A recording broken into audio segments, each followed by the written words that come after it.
tentang sejarah para wali songo ni, kebanyakan dan hampir keseluruhan mereka adalah daripada zuriat Nabi Rasulullah SAW. Kebanyakan daripada keturunan Sayyidah Hasan. Dakwah ni daripada Nusantara ni bermula di belah Campur. Daripada Campur lagi turun ke belah Patani, turun ke Kelantan, turun ke Melaka dan turun ke Nusantara Jawa. Atau makam dilah di sini.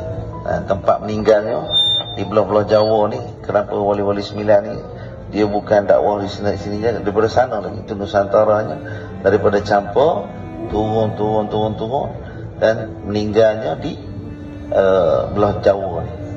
Jadi alhamdulillah laluan dan perjalanan dakwah mereka hampir menyeluruh ke Asia. Ini adalah peninggalan atau asal atau peninggalan jelas yang daripada Rasulullah SAW melalui cucu cicitnya berdakwah ke bumi Nusantara.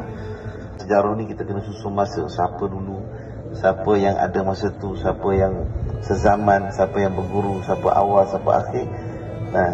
Hampir nak sama ni. Ini tanda-tanda besar perjuangan Ahlul Bait Nabi Rasulullah SAW. Yang kita giat itu di Sultan Arifin, guru kepada wali-wali songo. Melalui Sultan Arifin, mereka ni berkembang ke belah Jawa ni.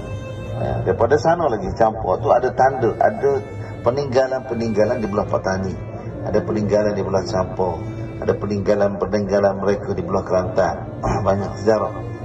Jadi kalau orang salah faham, dia katakan cerita geng Kelantan, orang Patani Kelantan duk dakwah wali sembilan, duk belah kami, belah sana. Geng sini dakwah belah sini. Dia bukan begitu, dia mari daripada atas ke bawah, daripada Campur ke bawah. Cuma sekarang ni Allahu Akbar, belah Patani, belah Campur dalam kawasan taklukan negara bukan Islam. Alhamdulillah Allah jaga negeri kita Malaysia dan Indonesia di bawah pemerintahan umat Islam. Filipin ada pula daripada Borneo masuk belah Filipin, Mindanao apa semua masuk ke Sabah, Sampurna, ke atas semua segala, ke Sarawak. Dan di Sarawak ada pergi kebanyakan pun mereka wakil-wakil juga, anak cucu cicit daripada keturunan para awliya ni. Alhamdulillah.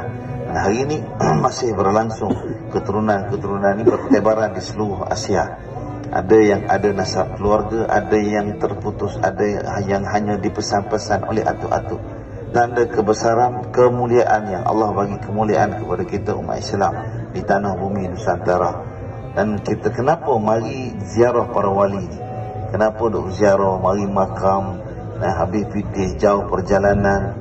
Selain tentang sejarah, kita boleh tengok sejarahnya. Tentang sejarah, kita boleh baca dalam internet, kita boleh tengok gambar. Tapi suasana atau perasaan kita menziarahi makam-makam yang Allah muliakan ni, payah kita nak dapat. Setiap makam ada perasaan atau ada suasana yang berbeza. Dan kebanyakan daripada kita-kita yang bila ziarahi makam para awliya ni akan timbul rasa perasaan yang rasa ketenangan yang teramat. Tak nak balik kita. Jadi kenapa duk berzikir kat sini? Ada muja kubur ke kita? Tidak. Kita zikir ingat Allah Subhanahu Wa Taala. Kita minta dengan Allah Subhanahu Wa Taala bila antum ziarah makam ni, kena ingat satu, ya Allah, sebagaimana engkau kasih kepada hamba Allah ni dengan perjuangannya, dengan susah payahnya untuk agama dan kau muliakan dia, aku hanya ziarah ni kerana memuliakan dia. Dengan berkat aku memuliakan dia, tolong muliakan juga aku. Muliakan aku dengan apa? Dengan beri kekuatan iman kepada kami ni, ya Allah. Beri kekuatan takwa, keyakinan hakiki kepada Allah Subhanahu Wa Taala. Bagaimana segala rahsia-rahsia yang engkau beri kepada sahibul makam ni, kita nak juga sikit pun tak apa dah. Tanda kita datang memuliakan dia dan kita minta kemuliaan daripada Allah Subhanahu Wa Taala untuk agama kita, untuk akhirat kita, untuk kita dengan Rasul sallallahu alaihi wasallam. Dan selalu Maulana sebut, kita tak mari ziarah di makam awliya ni kecuali dengan izin para wali ni sendiri. Maksud izin para wali ni, Allah yang izin melalui keizinan. Izin wali pun atas izin Allah Subhanahu Wa Taala. Jangan keliru dengan ayat yang ringkas tu. Setiap kita di makam ni, doa kita minta seluruh Apa yang Allah beri kepada ahli maqam, seluruh ahli maqam yang duduk sini, yang ditanam, yang khususnya sahibul maqam Sunanggiri, apa yang Allah beri kepada dia, ketakwaan, kedekatan dengan Allah, banyak zikirnya, banyak perjuangan dalam agamanya, segala khidmatnya, perjuangannya, letih penat lelahnya untuk agama ni, minta Allah beri kat kita juga. Sama ada pahala atas dasar kita memuliakan dia, dan beri kita jiwa yang sama. Nah, nak jadi seperti mereka juga, kekuatan yang sama dalam dunia dakwah, dalam dunia khidmat kepada Allah Subhanahu Wa Taala, khidmat kepada Rasul Sallallahu Alaihi Wasallam. Maka kita akan melalui banyak cabaran hati, banyak perkara-perkara yang melelahkan, banyak berhadapan dengan fitnah-fitnah yang besar. Maka ikatan kita dengan Allah Subhanahu Wa Taala melalui ikatan kita dengan para guru-guru kita, dengan para wali-wali. Nah, yang memasak dah bumi ini dengan penuh kecintaan, maka kita ambil peluang, ambil laluan kecintaan ini dengan perkara yang sama. Kita pasakkan kecintaan kita kepada Allah Subhanahu Wa Taala, pasakkan kecintaan kita dengan Rasul Sallallahu Alaihi Wasallam melalui laluan perjuangan mereka. Minta Allah buka laluan, ya Allah, aku nak khidmat pada agamamu ni, ya Allah. Pada jalan dakwah ni besar ruang khidmat. Jemaah, ini pentingnya perkumpulan atau jemaah-jemaah. Nah, dengan kesatuan ini, alhamdulillah Allah mudahkan lagi. Dan ramai lagi di kalangan kita macam-macam khidmat.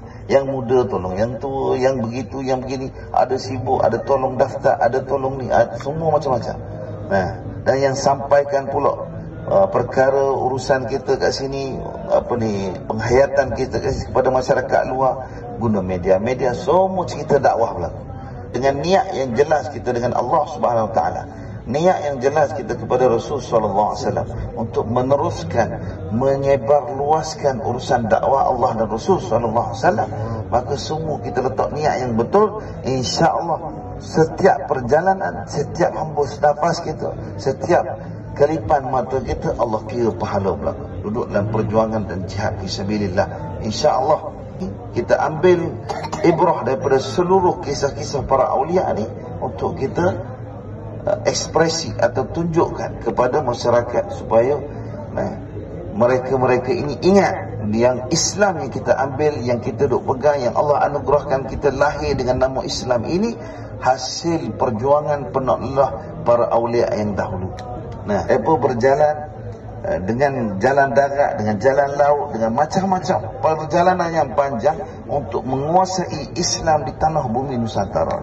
Bersambung daripada atuk-atuknya, dari Samarkand, dari Maghribi, dari Baghdad, dari Bukhara, sehingga dari zaman Rasul Sallallahu Alaihi Wasallam. Bersambung jalan dakwah. Orang-orang yang di akhir zaman yang akan meneruskan, membangkitkan kembali syiar-syiar agama ini melalui pasok-pasok kecintaan yang kita ambil ibrah daripada seluruhnya ini, insya-Allah. Apa yang pentingnya, selepas keluar daripada makam-makam yang kita ziarah, kita bawa akhlak mereka, bawa niat dan menyambung cita-cita perjuangan mereka. Moga-moga Allah bangkitkan kita semua dengan kecintaan yang hakiki pada rohani kita, kerana kecintaan kita yang hakiki kepada Allah dan Rasul Sallallahu Alaihi Wasallam. InsyaAllah niat kita betul, bila niat kita jelas, bila niat kita tak ada menyimpang ke lain, insyaAllah semua ni Allah kira, Allah tengok, Allah perhati, dan dalam pandangan khusus Allah Subhanahu Wa Taala.